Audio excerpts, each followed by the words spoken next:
Vamos abrir a nossa Bíblia no livro de Romanos, capítulo 8. Romanos, capítulo 8, a partir do 26. Glória a Deus. Eu até pensei num resumo do que é o discipulado. E eu pensei, o que é o discipulado? Isso não está na apostila, mas eu pensei e tenho certeza que foi do coração de Deus. O discipulado nada mais é, inclusive esse Romanos não está na apostila, mas o discipulado nada mais é do que a maneira que Deus escolheu para transmitir a sua vida. Romanos 8, verso 26 ao 30. Das próximas vezes, se os irmãos quiserem, quer dizer, eu incentivo os irmãos a trazerem caneta e papel para estar anotando, vai ser melhor para os irmãos. Se puder comprar um caderninho, né, para a Josiane, é baratinho o caderninho lá, um caderninho daqueles pequenininhos, eu acho que não é nem R$5 o caderno. Então, incentivo os irmãos. Se os irmãos não tiverem, não tem problema, aqui tem folha, inclusive, viu, irmão? Folha em branco, se os irmãos quiserem, tem aqui. Então, o discipulado, para mim, para as Escrituras, é nós transmitindo a vida de Deus para o nosso próximo, transmitindo o DNA de Deus para o próximo. O discipulado é isso, é eu pegar aqui e transmitir para o pastor Gênesis a vida de Deus, aquilo que é a essência de Deus. O discipulado é isso, é transmitir essa vida, a essência, as verdades de Deus para ele. Para quê? Para que ele, por sua vez, transmita para a pastora Juliana, que vai transmitir para a dona Divina, para o Vadinho, e assim, para que esse versículo aqui se cumpra no que eu estou falando. Vamos lá. Romanos 8, 26. Da mesma maneira também o Espírito ajuda as nossas fraquezas, porque não sabemos o que havemos de pedir como convém, mas o mesmo Espírito intercede por nós com gemidos inexprimíveis. E aquele que examina os corações sabe qual é a intenção do Espírito, e é Ele que, segundo Deus, intercede pelos santos. E sabemos que todas as coisas contribuem juntamente para o bem daqueles que amam a Deus, daqueles que são chamados segundo o seu propósito. Vamos repetir essa frase? Daqueles que são chamados. Aqueles que são chamados. Segundo o seu propósito. Segundo o seu propósito. Porque os que dantes conheceu, também os predestinou. Para quê? Para serem conformes à imagem de seu Filho, a fim de que ele seja o primogênito entre muitos. E aos que predestinou, a estes também chamou. E aos que chamou, a estes também justificou. E aos que justificou, a estes também glorificou. Amém, meus irmãos? Amém. Então aqui, para que nós, os chamados, para que fosse o quê? Conformes à imagem daquele que nos chamou, que nos justificou, que é Deus. Então o propósito do discipulado é esse, é que todos nós venhamos a ser conforme, é que nós possamos entrar na forma de Deus. Jesus é o primeiro Filho de Deus, o primogênito, a Bíblia diz, é isso? E depois de Jesus veio a igreja, que somos nós. Antigamente, há 2000 anos atrás, quando Jesus veio aqui na terra, ele foi chamado de o unigênito Filho de Deus, não foi? Por que unigênito? Porque ele era o único Filho de Deus. Hoje ele não é mais o unigênito, hoje ele é o primogênito. Por quê? O unigênito quer dizer único, primogênito quer dizer primeiro. Então agora ele já não é mais o unigênito, ele é o primogênito, porque ele foi o primeiro e agora depois dele muitos dos irmãos, inclusive nós que estamos aqui. Então a ideia de Deus com a humanidade é que todos nós venhamos nos parecer com Jesus. É aqui a palavra diz, que sejam conformes à imagem do seu Filho. A Bíblia diz que quando todas as pessoas que viam a Jesus Cristo, ela estava vendo quem? Deus. Ela via Deus. Quando Jesus andava pelas ruas de Jerusalém e das cidades vizinhas, todos os lugares que ele passava, as pessoas estavam vendo Deus, porque Jesus é conforme a imagem de Deus invisível. A Bíblia diz que toda a plenitude de Deus estava habitando corporalmente na vida de Jesus, toda a plenitude, a sua totalidade. estava habitando em Jesus. Por isso que ele falou assim para Filipe: mas Filipe, eu estou há tanto tempo com vocês, vocês não me conhecem. Quando Filipe perguntou: mostre-nos o Pai, isso nos basta, né? E ele disse: eu estou há tanto tempo com vocês. Nós vimos a palavra ontem que os irmãos se lembram, até o irmão citou aqui, né? Há tanto tempo estou com vocês. Por quê? Porque Jesus era a expressão exata da glória de Deus. Amém. E a ideia de Deus em enviar Jesus aqui na terra é que todos aqueles que viessem a seguir a Jesus, que fossem discípulos de Jesus, é que também se parecesse com Ele. Amém, meus irmãos? Por isso que o nome dessa matéria que nós estamos estudando se chama discipulado. Amém? Por quê? Porque nós somos discípulos de Jesus. Amém. Jesus disse que aquele que é o discípulo dele também tem que guardar as palavras dele, tem que andar como ele andou, tem que viver como ele andou. Nós só podemos ser discípulos de Jesus se nós fizermos as mesmas coisas que ele fez. Aleluia! Nós vamos fazer em nome do Senhor Jesus. Então vamos voltar lá para o Antigo Testamento para nós vermos como começou tudo isso. E o nome da lição que nós vamos entrar agora que nós vamos entrar na lição, se chama A Origem do Discipulado. Amém? Nós vamos entender a origem do discipulado. Como começou o discipulado? Na realidade, se a gente for ver, o discipulado ele é eterno. Por quê? Porque ele veio de Deus. A origem do discipulado é de Deus. A semente do discipulado é de Deus. Então nós podemos dizer sem medo que o discipulado é eterno. Por quê? Porque Deus é eterno. Então se veio de Deus é eterno. Amém, meus irmãos? Então, Êxodo, capítulo 24, verso 13. Nós vamos ver.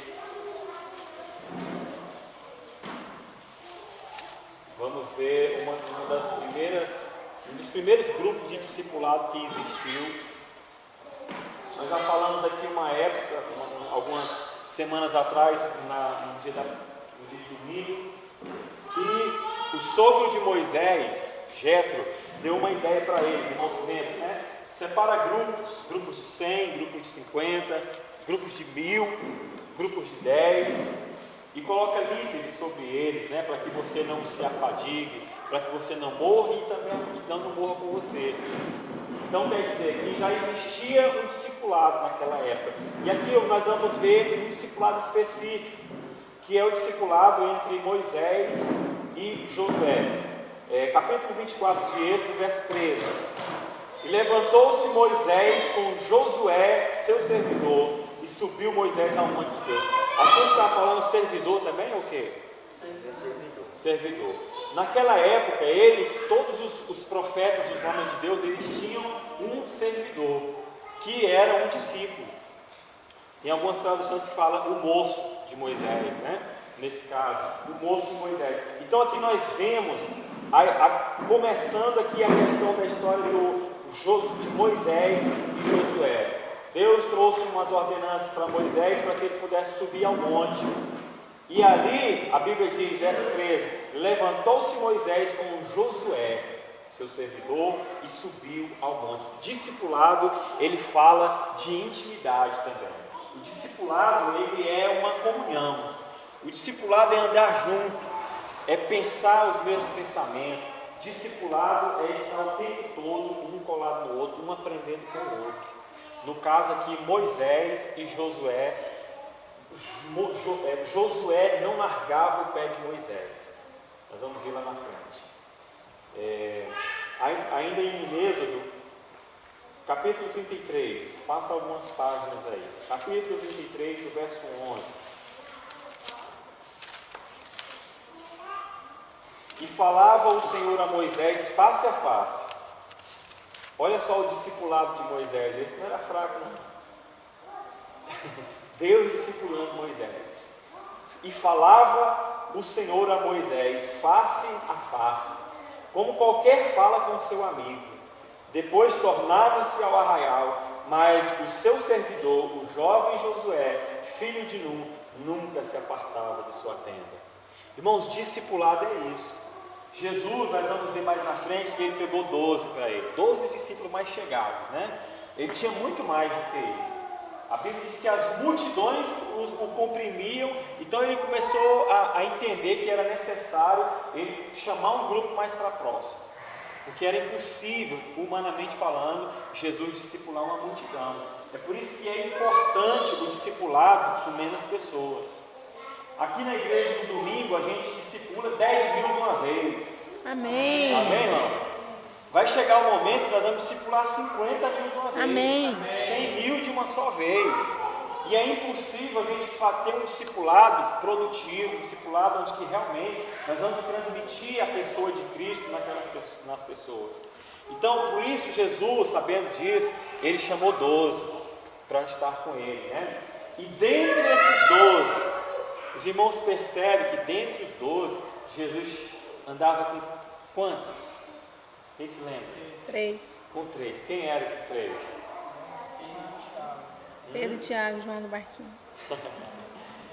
Pedro, Tiago e João no barquinho, né? No mar da Galileia.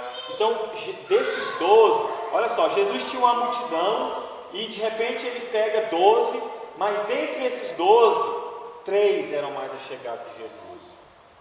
E aonde eles iam, alguns lugares que Jesus ia, a Bíblia diz, ele chamava Pedro, Tiago e João, ia para o monte, ia fazer uma oração ali, ia fazer uma pregação no lugar, ia para algum lugar, os 3 juntos. Os irmãos podem perceber isso quando você estiver lendo o Novo Testamento, nos Evangelhos, você vai perceber que Jesus sempre pegava. E é interessante que dentre esses 3 tinha um também, que ele mesmo se intitula aquele discípulo a quem Jesus amava, discípulo amado, né? O João, o discípulo amado. Dentre esses, João, ele mesmo se intitulando, falou assim: não, aqui, isso aqui que está falando é o discípulo amado, aquele que recostava no peito de Jesus. Olha só que intimidade mais profunda, meu irmão. Imagina o discípulo a quem Jesus amava, o discípulo amado, ele inclinava a cabeça dele no peito de Jesus. Quando ele estava na ceia lá, um dos discípulos falou assim: pergunta a ele aí, quem é o que vai trair? Aí é quando ele diz, né? Aí ele fala assim: não, aquele quem estava aqui, o amigão do peito, né? Pelo menos ele se deu esse título, né? Está escrito no livro mesmo dele, né? Mas o discipulado, ele fala de intimidade. Intimidade, meu irmão. E nós vamos ver que na questão da vida de Josué, lá na frente, que foi quem herdou, foi quem foi o sucessor de Moisés. Por causa dessa intimidade, por causa também, eu penso, desse capítulo 33, verso 11, onde diz que quando Deus falava face a face com Moisés, como qualquer pessoa fala com o seu amigo, e ele estava lá na tenda, ele armava a tenda fora da tenda da congregação, fora do arraial de Israel, a nuvem de glória de Deus baixava naquela tenda, e Deus falava pessoalmente com Moisés, e o jovem Josué, filho de Nun, estava lá perto. Todo o arraial estava longe, observando de longe, mas ele não, estava lá do lado. Josué estava do lado. Irmãos, aquilo que eu falei no domingo aqui passado e que eu tenho falado esses dias, não é por força e não é por violência, mas é pelo meu Espírito, diz o Senhor. É pelo Espírito, tudo é pelo Espírito. Nós somos motivados pelo Espírito. Você está aqui hoje pelo Espírito. Eu tenho certeza. Eu poderia falar e secar minha boca e um diácono trazer uma água para mim. Se alguém captou a vossa mensagem, não perca o galardão do profeta. Amém? Eu poderia falar e a minha boca secar, como está agora, e não ia convencer os irmãos de vir para cá hoje, não é? Mas o que acontece? O Espírito, não é, minha irmã? O Espírito de Deus que está incomodando, está deixando dormir, colocando aquele desejo, aquela vontade de eu tenho que ganhar almas, eu tenho que conquistar, eu tenho que prosseguir, eu tenho que avançar. Então é pelo Espírito, e Josué era movido pelo Espírito Santo. Então ele não se apartava da tenda da congregação. Não ficará sem seu galardão, meu irmão. Obrigado. Ele não se apartava da tenda. Moisés saía da tenda e Josué ficava lá. Esse amava a presença de Deus. Irmãos, nós temos que amar a presença de Deus. E é isso que nós devemos transmitir. Se eu amo, olha uma coisa séria. Eu só vou conseguir produzir nas pessoas aquilo que eu tenho. Não é? Você só pode ensinar para alguém aquilo que você sabe. A igreja local, por exemplo, no nosso caso aqui, os irmãos, normalmente, eles só vão até onde os seus líderes vão. Se os seus líderes, os seus pastores, são homens e mulheres que desejam, que amam a presença de Deus, a igreja vai ser do mesmo jeito. Isso aí é uma lógica, não tem para onde ser errado. Claro que sempre, infelizmente, existe a multidão no meio, né? Que não está muito preocupado, que não quer prosseguir, como foi naquele caso. Mas a igreja, no geral, só vai, muitas vezes, pode acontecer de quebrar alguma regra, mas só vai até onde Moisés era um homem apaixonado por Deus. E Josué, que andava com ele, viu isso, essa paixão. Até chegar ao ponto de Moisés sair da tenda da congregação, sair da presença de Deus e continuava Josué. Josué não se apartava, como nós acabamos de ler. Amém, meus irmãos? Então aqui nós vemos um discipulado. E isso eu separei alguns versículos, mas está cheio aí no Pentateuco, está cheio aí desde o momento em que aparece Moisés e Josué, várias vezes eles indo para o mesmo lugar, fazendo as mesmas coisas, um segundo o outro. Então, vamos avançar. Números, capítulo 14.